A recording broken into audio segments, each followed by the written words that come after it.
Hi, I'm Chris Martenson of Peak Prosperity, and it is September 18th, Thursday.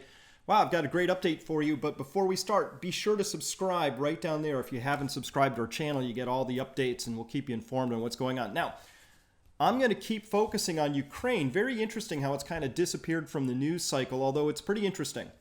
Today we have Poroshenko, the current president of Ukraine, ostensibly, at least the western part, is in front of Congress, and he's saying some things, and he's looking for things. You can guess what he's looking for, since he's here in America. He's probably looking for all kinds of support, military support and whatnot. So I have here a typical report. This comes from USA Today. It might be an AP feed. I didn't see the source on this, but it doesn't matter. This is a typical sort of a news article that you're going to get here in the United States about his visit. And it starts with this.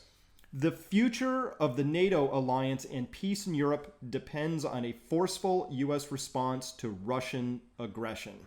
Okay, that's what Poroshenko said, but that's the opening sentence in this article. It kind of sets the tone, right? We got a little bit of a tone. The future of NATO.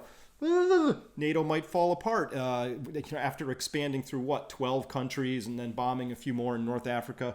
At any rate, that's what Poroshenko's leading with. He's saying, look, you need to be forceful about this. So here we've got a guy basically poking the U.S. saying, in our soft spot, by the way, because, never met a conflict we didn't like, I guess. And he's basically saying the future of NATO and peace in Europe. So those are some pretty big things.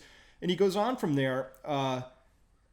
He says, Ukraine's democracy and its defenders need more political support and more military equipment. Of course they do. Let's back up, though.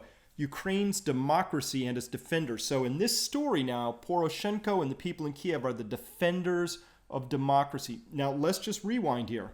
Ukraine used to have a democratically elected president, Yushchenko, and Yanukovych, and he was basically called, he was under a lot of pressure, and he called for brand new elections to be held in 6 months. This was back on February 20th. By the 21st, there were these mysterious snipers and all this rebellion happened, people with torches, and he flees the country on the 22nd. And on the 23rd, there's this special election, and boom, you end up with a new crop of leadership that was the interim government, and the United States recognizes it right there on the spot. Bing, bang, boom. The democratically elected president, Yanukovych, gone.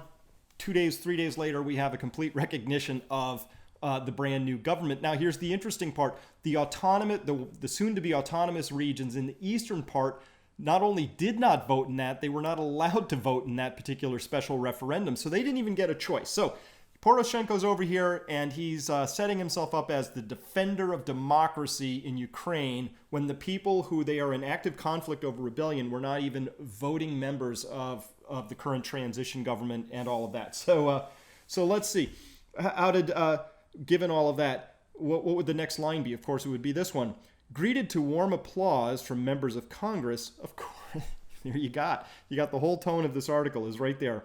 His country also seeks U.S. diplomatic and economic support, including sanctions to help Ukraine regain the Crimea Peninsula from Russia.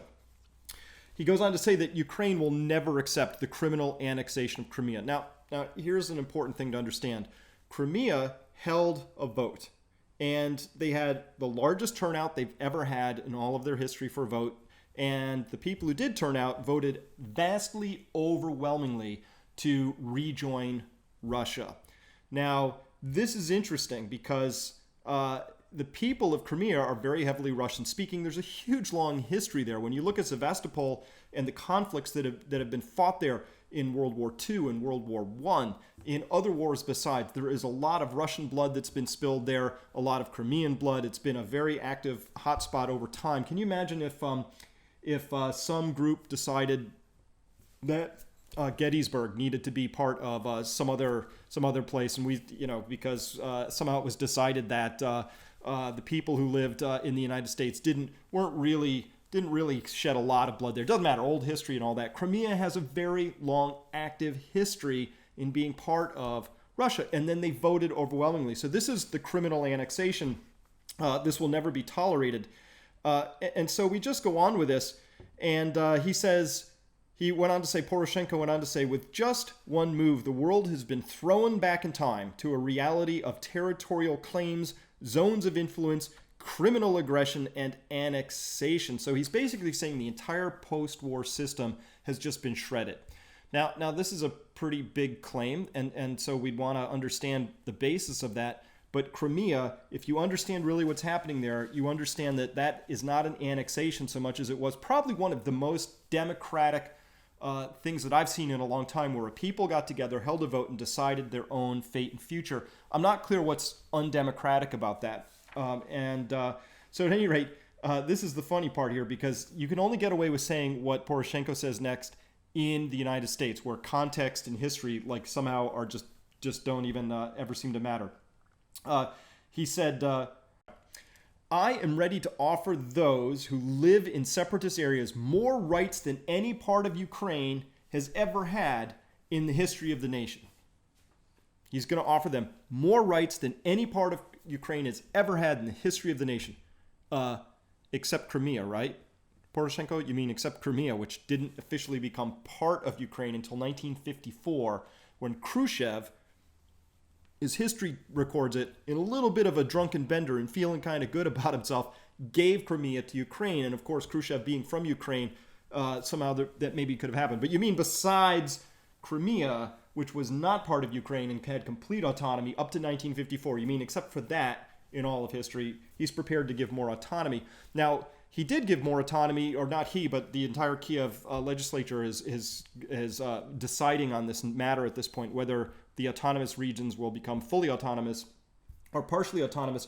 Moscow's reaction to that was to say, hey, that is a step in the right direction, meaning that partial autonomy is probably not going to cut it. They're looking for complete autonomy. So that's all what's going on there. Now, what's really interesting, MH17, remember that jetliner got shot down.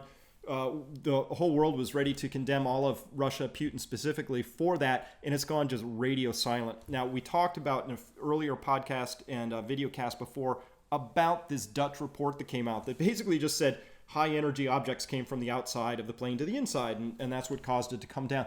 They didn't mention the word missile. They didn't do any analysis, apparently, or if they did not release the analysis of what sorts of fragments or high energy objects might have penetrated the plane. Interestingly, a group of Russian engineers have analyzed what they can, and they've come out with a report saying that they're convinced that this was a shoot down by a couple of military jets. So you have that report out on there. I haven't analyzed it. I can't tell you if they're doing a better job or a worse job, the Russian engineers, but at least they put a competing theory out on the table. What makes this really interesting, though, is that there is a private company charged with investigating the MH17 shootdown. It's a German company, and they announced yesterday that some anonymous sources put up $30 million deposited already in a Swiss bank account for any whistleblower that can come forward and provide definitive proof of who performed the shootdown of MH17, whether it was jets or a missile or whatnot. That's an interesting number. Like, you could easily imagine if somebody in Ukraine knows what happened. 30 million, tempting number, so we'll be intrigued to see what comes of that. Why 30 million? I don't know, but it's kind of intriguing. It matches the largest ever bounty ever offered in an international case for a reward leading to information. The prior one was $30 million offered by the United States under George W. Bush for the capture of Saddam Hussein's two sons. So maybe there's just a little bit of a wink there from somebody saying, hey, we like the $30 million number. Reminds us of something.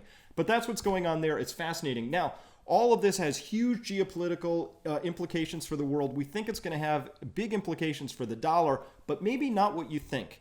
We've got a brand new report out on the site. You can find a link to it right down here. Come check it out. Charles Hugh Smith is talking about why the dollar may strengthen from here. And of course, this is a relative story. So you have to understand why the dollar might strengthen compared to what? Well, compared to the euro, the yen.